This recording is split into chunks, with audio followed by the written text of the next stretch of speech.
This lesson is all about transformations, and specifically we're going to be dealing with quadratic functions.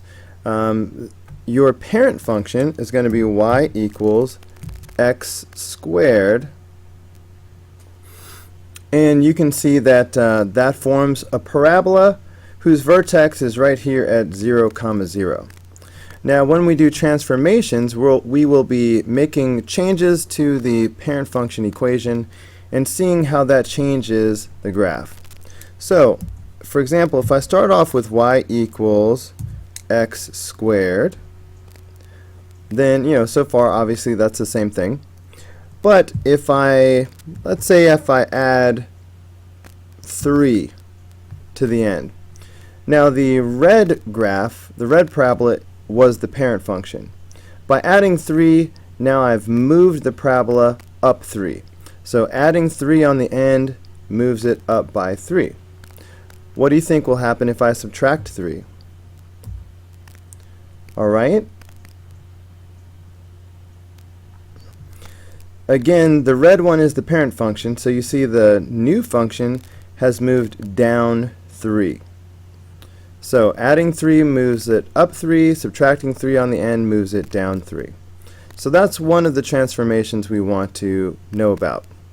Now, another transformation we want to know about is what happens if we have parentheses in here. Okay, now let's say if I add 3 inside the parentheses. You might have thought that adding 3 would move you to the right by 3.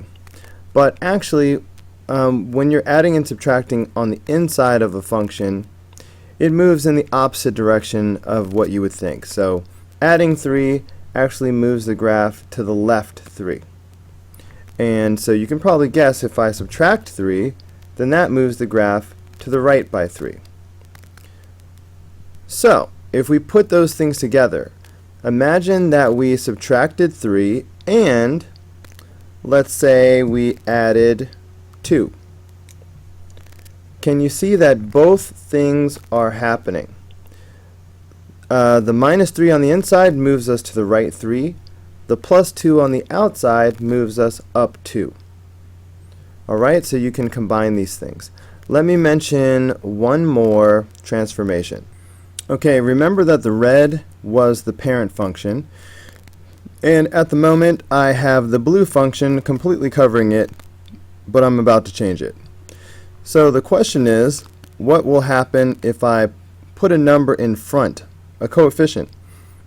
And specifically, I want you to keep your eye on one point that's definitely on the graph. See this point right here? This is the point 2, 4. Alright, that's the point 2, 4.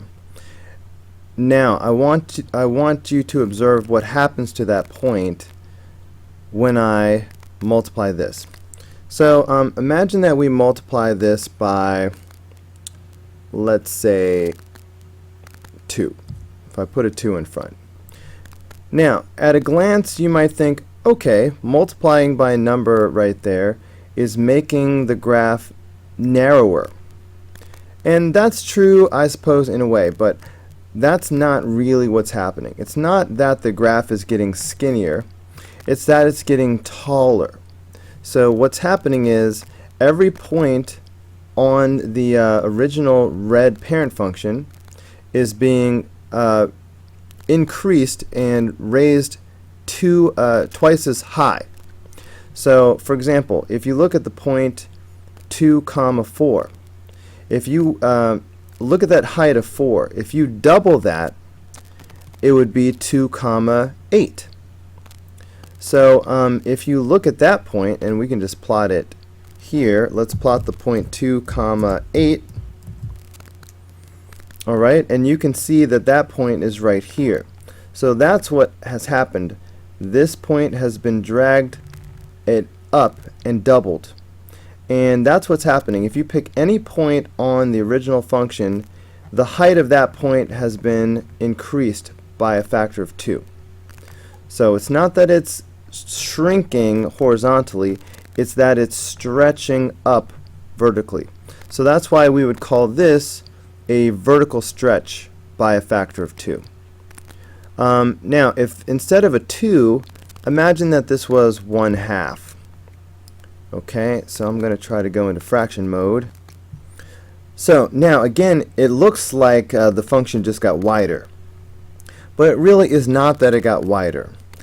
What happened is, and again, keep your eye on the point 2, 4. If we take half the height, so instead of being at 4, that point should wind up at 2. So that's what's happened. If we look at the point 2, 2, this purple point has dropped down because it's become half the original height. It was at 4, now it's at 2. So that's true for any point on this original parabola. If you take it and cut it in half, then that's going to give you a point on the new function. So it's not getting wider, it's that it's getting shorter. You could say it's being compressed. So this is a vertical compression by a factor of 1/2. Okay, now let's get to the actual lesson. Alright, to summarize the 3 transformations that I just showed you, when you are adding or subtracting a number on the outside of the function, here on the end, this is going to be an up or down motion. Okay? It's going to be an upshift or downshift. And it's going to move in the direction that you would think. So if it's positive, it's going to be up, and if this is negative, it's going to be down. So that's what this does. And we mentioned that whatever's happening here on the inside of the function, this is going to be either a left or right shift. But this one is going to be the opposite of what you would think. So it's going to be actually left when it's a positive number, and right when it is a negative number. And then last, we talked about this number in the very front. And it depends on whether or not this number is bigger than 1 or less than 1.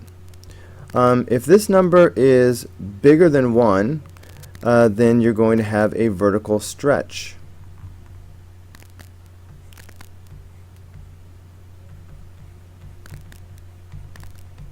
Alright, and specifically a vertical stretch. If this number is less than 1, or I should say between 0 and 1,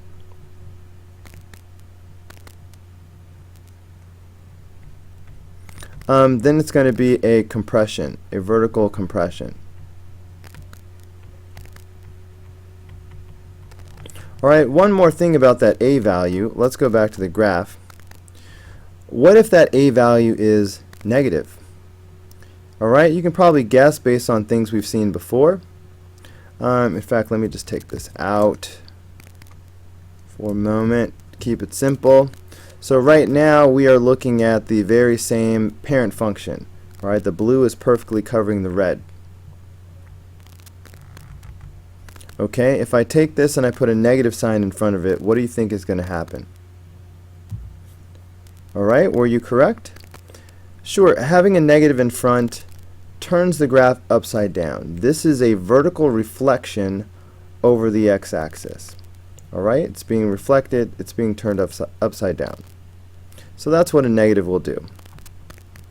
Alright, so you can consider that to be part of the A value. So if the A value is negative, then that's going to give you a reflection over the x-axis.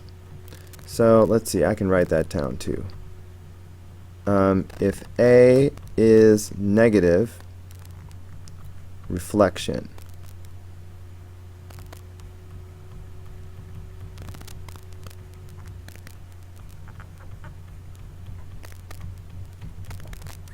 Okay, now looking at these examples, they want us to describe the transformations of the parent function for each equation. Now they're breaking it down by the A, the H, and the K. Remember, the A is the number in the front, the H is the number on the inside, and the K is the number on the outside. So for problem number 1, there is no visible a value. That means it's a 1 and nothing is happening. So I'm just going to put none. Next is the h value. There's no h value happening either. It must be a 0. So there's no h value transformation. So I'm going to put none again. There's only a k value on the outside. And that plus 5 is going to have the effect of moving us up 5. That's a vertical shift up 5. Looking at number 2, we do have an a value of -1. Remember, if a is negative, that's a reflection over the x-axis. So that's going to be a reflection over the x-axis. Okay, not a lot of room there. We do have an h value. I see the plus 9. Remember that it's sort of the opposite of what you would think, so this was actually going to be left 9. Alright, a shift left 9. And then the -2 is up or down, and it works like common sense. So that -2 means a shift down 2. Alright, now here we have an a value of 1/2. Because that's less than 1, or specifically I should say because it's between 0 and 1, that's going to be a vertical compression by a factor of 1/2. Alright, that's a vertical compression.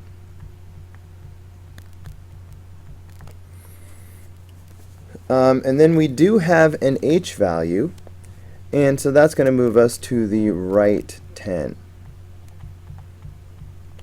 There is no visible k value, so it must be a 0, which will have no effect on the parent function. Okay, so that's 1, 2, and 3. Looking at number 4.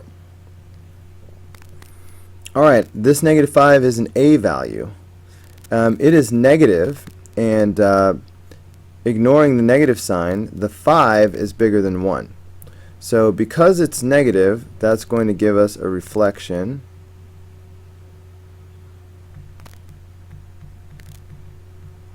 alright, over the x-axis. But because the rest of it, ignoring the negative sign, because the 5 is greater than 1, that's going to be a vertical stretch. Vertical stretch by a factor of 5. So it's vertically stretched and turned upside down because of the a value. Anyway, there is no h value. There are no parentheses or anything. So that's going to be none. This plus 2 is a k value. It's on the end. That's up or down. So this is going to be up by 2. Alright, now we have an a value of 2/3. That is less than 1 in absolute value. So that's going to be a compression, a vertical compression. It's getting shorter. So vertical compression by a factor of 2/3. There is an h value of -8, but it works the opposite of what you would think, so this will be a shift to the right 8. There is no visible k value, so it must be 0, so it has no effect on the parent function. I see two transformations here. There's no visible a value, so it must be a 1, which has no effect. Now, there's an h value of +1, which will actually move us to the left 1. The k value of +4 will be a shift up 4. Now, write the quadratic equation in vertex form that has been shifted to the right 4 and up 3. Okay, so let's see, f of x equals. If we want it to the right 4, we need to go x minus 4 squared, because it's the opposite of what it looks like. Up 3, we'll just give it a +3. Now we want it reflected over the x-axis. So if it's going to be reflected over the x-axis, we need a negative in front. And we want it shifted left 11. So if we want to go left, we actually have to do plus 11. A lot of students will forget to square this. Please don't leave off the squared. These are all quadratic. Alright, they're squared. And that's it, so I'm not going to put anything else on there. We want it shifted down 17. And that's all we want. So I'm going to take my parent function and do a minus 17. Now reflected over the x-axis, so I can start with that. Alright, that means there's got to be a negative sign in the front. And then shifted left 9, so that would be x plus 9 squared, don't forget the squared, and down 8, so minus 8. Okay, what do we have on the back? Alright, so this time we're given the picture and we want to describe the transformations.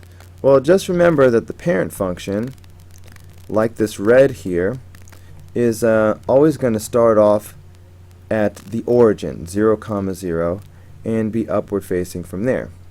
It's also useful to take note of a couple of key points. Let's see if I can zoom in to make this super clear. Alright, for example, the parent function has a point at 1, 1. Okay, right here. Alright, thought it would do it for me. Oh, kind of did it. Anyway, maybe I'll just plot 1. 1, 1. See how that point is right on the graph? And so similarly, we have a point at negative 1, 1.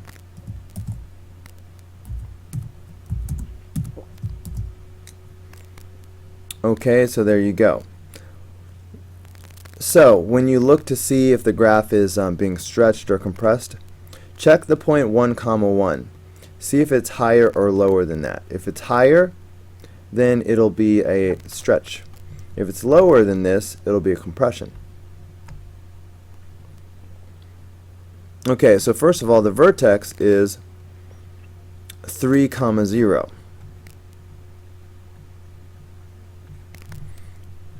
Okay, let's check the a value. Well, it's upward facing, so there's no negative sign. Now, let's check the 1, 1 aspect of it. Well, clearly it's been shifted over, but still, if it hadn't been shifted to the right, this would be 1, 1. So I don't think there's any kind of a stretch happening. So the a value must just be 1. So nothing going on there. Now the h value would be the horizontal motion. Wait, it's not doing my 1. Let me just go simple like that. Now my h value tells me how far it's moved over to the right. It's moved to the right by 3. Okay, so the h value is 3. The k value, well, it hasn't moved up or down, so the k value is 0. Putting it all together, the function is going to be, it's to the right 3, so I'm going to have x minus 3 squared,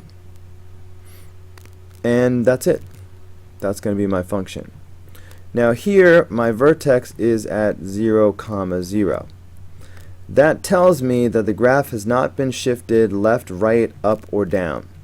That means that h must be 0 and k must be 0. That means that I'm going to have a simple x squared. Now, there may be an a value. Noticing that the whole thing is upside down tells me that there's a negative happening. Now, considering that it's upside down, remember the parent function had a point at 1, 1 and negative 1, 1, like I showed you here.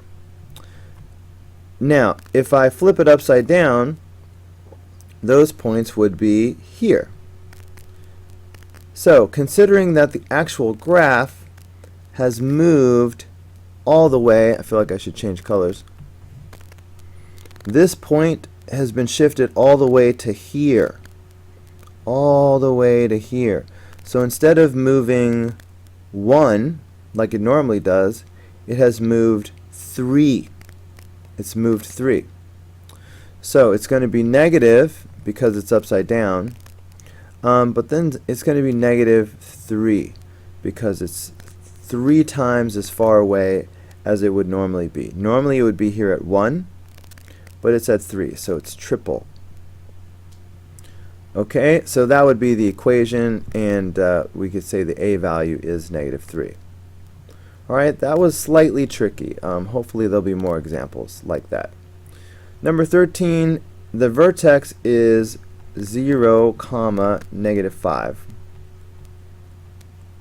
Alright, right there, that's going to give me most of the equation. So this is my h value is going to be 0, and that negative 5 is going to be my k value.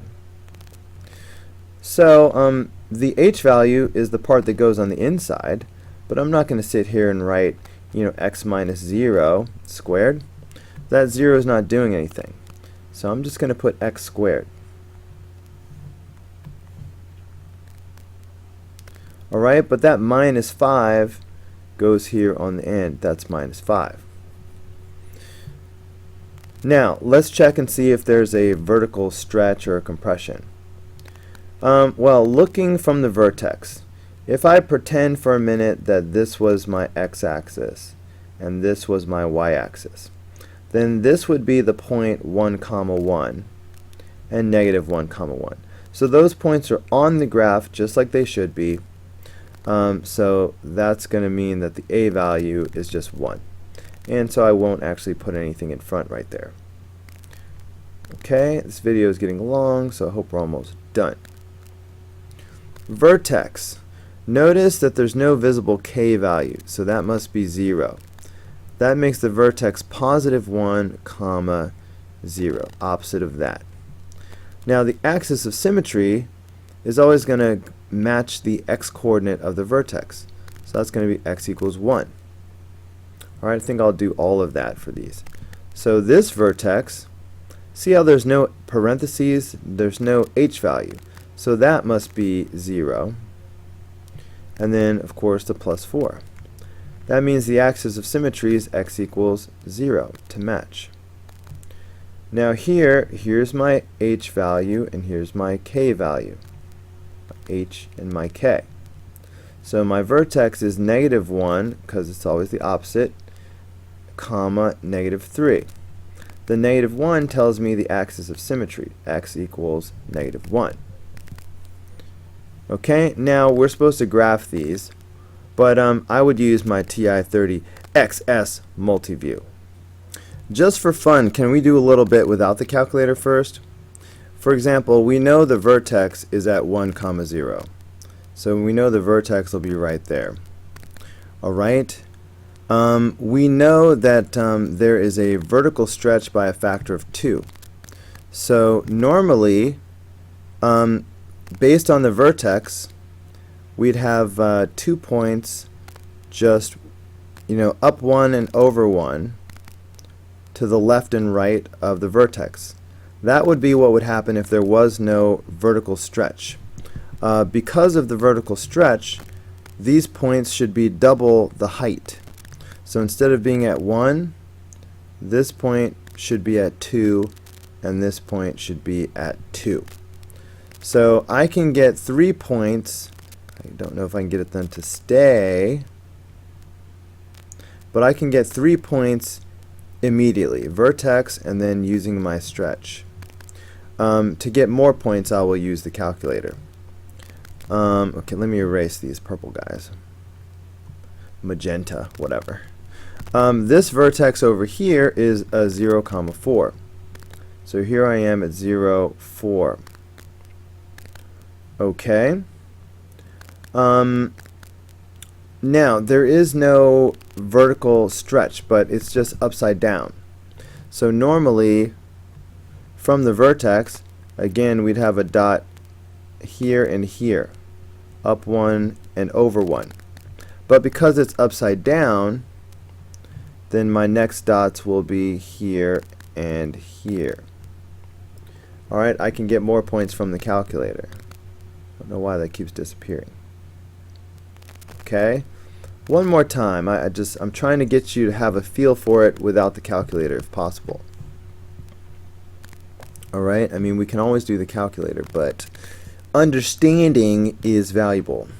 So this vertex is at -1, -3. So that would be right here. Now, normally, we'd have additional points up 1 and over 1 to the left and right. Okay, that's where they would normally be. But looking at this A value, these points are going to be reflected in the opposite direction and triple the distance. So if I do that, first of all, if I reflect them in the opposite direction, I guess I'll do that first, then that would put them here and here. Alright, that's what this negative sign is doing. Now because it's 3, I need to go triple the distance. So instead of going down 1, I'm going to go down 3. So I should have a point here and here. Okay, hopefully you followed my logic on how I'm getting all 3 of these points. Now let's check and see how smart we were by looking at the TI-30 XS multiview. Alright, so the first one is 2 times x minus 1 squared. So let's see.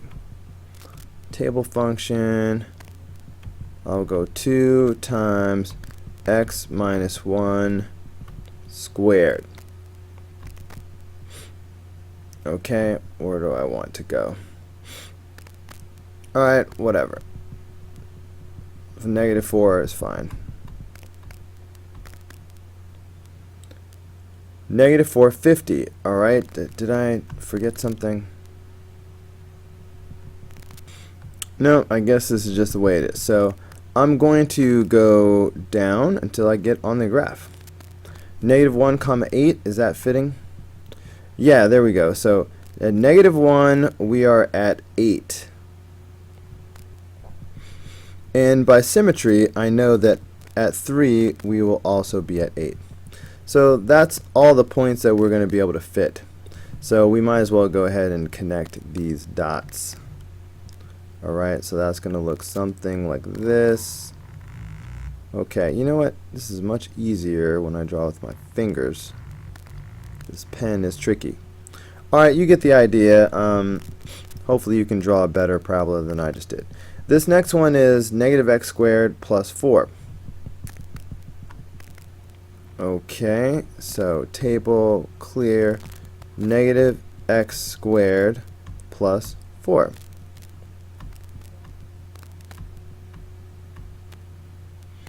Okay, so can any other points fit? How far does this go? It only goes to -10. So I think I'm going to have to do this. So -3 is at -5. Okay, so -3 is going to be here at -5.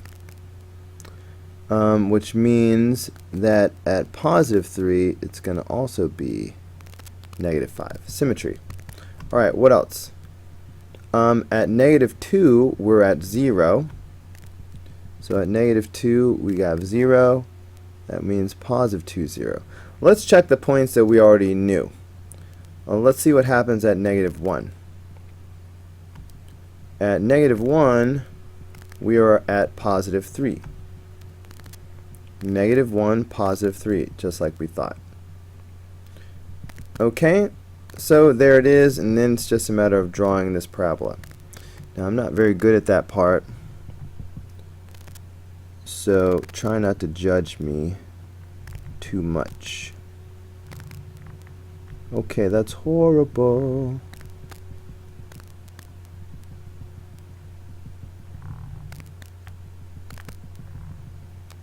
Alright, something like that. That's pretty horrible, but writing with this pen and drawing curves is tricky, people. You should try it. Alright, last one. -3 times the quantity x plus 1 squared